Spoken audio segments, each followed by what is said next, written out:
আপনাদের অঙ্গীকার আমাদের অঙ্গীকার। বাংলাদেশ যুব ক্রীড়া পরিষদ ঢাকা মহানগর কমিটি থানার পক্ষ থেকে জানাচ্ছি আন্তরিক শুভেচ্ছা ও অভিনন্দন।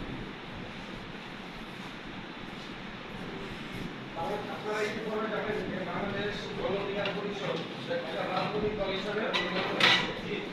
তো এটা এক সময় কিন্তু রাজনৈতিক দল হিসাবে পরিচিত ছিল। তো এখন আমাদের একটা প্লাস পয়েন্ট হচ্ছে যেটা যে আমরা চাইলে আমাদের বন্ধুত্ব রাজনীতি করতে পারবো। এক সময় চাইলেও আমাদের সিনিয়র যারা ছিল তারা এটা করতে পারবে। তারা অনেক পরিশ্রম করতে করতে আজকে এই পর্যায়ে নিয়ে আসছে। কিন্তু আমাদের এটা সুখবর যে আমরা প্রথম থেকেই এখানে আমরা সামনে আমরা তেমন কষ্ট করি না, তারা কষ্ট করে গাছ লাগাইছে এবং আমরা শুধু ফলটা খাবো। এখন এই ফল যদি আমরা ঠিক মতো না খেতে পারি তাহলে এটা আমাদের ব্যর্থতা। তাই আমরা সবাই আমাদের দিক থেকে চেষ্টা করবো আমাদের এই সংগঠনকে কিভাবে এগিয়ে নেওয়া যাবে।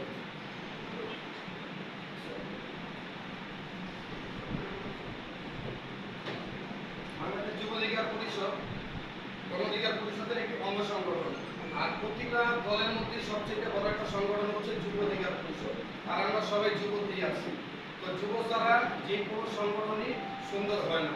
তো গণ অধিকার পরিষদকে যেন এই যুব অধিকার পরিষদ দিয়েছিলেন এবং ঢাকা মহানগর দক্ষিণ দিয়েছিলেন, এটাই এই নিয়ে আমরা কাজ করবো। আমরা যারা দক্ষিণে আমরা আছি, যেমন আপনারা ডেমরা থানাতে আছেন, আমরা প্রথম থেকে যাত্রাবাড়ি যতগুলো থানায় আছে প্রতিটা থানা থেকে যদি আমরা ঠিকমতো কাজগুলো করতে পারি তাহলে ইনশাআল্লাহ আমরা মনে করি যুব অধিকার পরিষদই একটি শক্তিশালী দল হিসেবে রূপান্তর হবে এবং কোন গণ অধিকার পরিষদকে চিনবে এই যুব অধিকার পরিষদ দিয়ে। আমরা যদি এরকম ভাবে কাজ করতে পারি প্রতিটা ওয়ার্ডে ওয়ার্ডে প্রতিটা ইউনিটি করে, তাহলে ইনশাআল্লাহ আমরা মনে করবো আমরা সফল হতে পারবো। এবং এই কাজগুলো আমরা কিভাবে করবো? আমি যুব অধিকার পরিষদে আছি, আমি একটা থানা ভিত্তিক কমিটিতে আছি। এখন আমার কোনো টার্গেট আছে, আমার এই এলাকার মধ্যে কটা ওয়ার্ড আছে থানা ভিত্তিক, 4টা আছে, 5টা আছে, 7টা ওয়ার্ড আছে। এই ওয়ার্ড ভিত্তিক তো আমাদের কাজ করতে হবে। এই ওয়ার্ডে আমাদের পৌঁছাইতে হবে, সবাইকে দাওয়াত দিতে হবে, দাওয়াত দিয়ে আমাদের এখানে আনতে হবে। তো আমরা এখানে কিভাবে কাজ করতে পারি? আমরা বিভিন্ন দেখা গেছে সবাই একটি ওয়ার্ডে আমরা থাকি না, বিভিন্ন ওয়ার্ডে আমরা থাকি।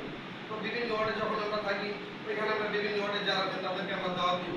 তো যদি আমরা এক একটা ওয়ার্ডে 20 জন করে ব্যক্তিকে যদি ওয়ার্ড কমিটি আমরা দিতে পারি, আমরা মনে হয় ইউনিটে যেতে 3 মাস সময় আমাদের লাগবে না। যদি আমরা একটা ইউনিটে দিই 20 জন করে ব্যক্তিকে যদি আমরা একজনের একটা কমিটি করে দিই, ধরেন 5টা ওয়ার্ড আছে, 5টা ওয়ার্ডে প্রায় লোক আছে 100 জন। তাদেরকেও দায়িত্ব আছে, এক একটা ওয়ার্ডে 5টা 7টা ইউনিট আছে, তারও তো কমিটি দিব। যদি এক একটা ওয়ার্ড 10 জন ব্যক্তি করে দেওয়া হয়, এক একটা ইউনিটে 10 জন করে ব্যক্তি দিলে ওইখানে তাদের 6টা 7টা ইউনিট হয়ে গেছে। তাহলে ওইখানটা মোটামুটি একটা এরিয়া আমাদের কাভার হয়ে যাবে। এই প্রসেসে যদি আমরা আগাইতে পারি তাহলে মনে করি আমরা ইনশাআল্লাহ আমাদের এই যুব অধিকার পরিষদকে একটি লক্ষ্যমাত্রা নিয়ে যেতে পারবো।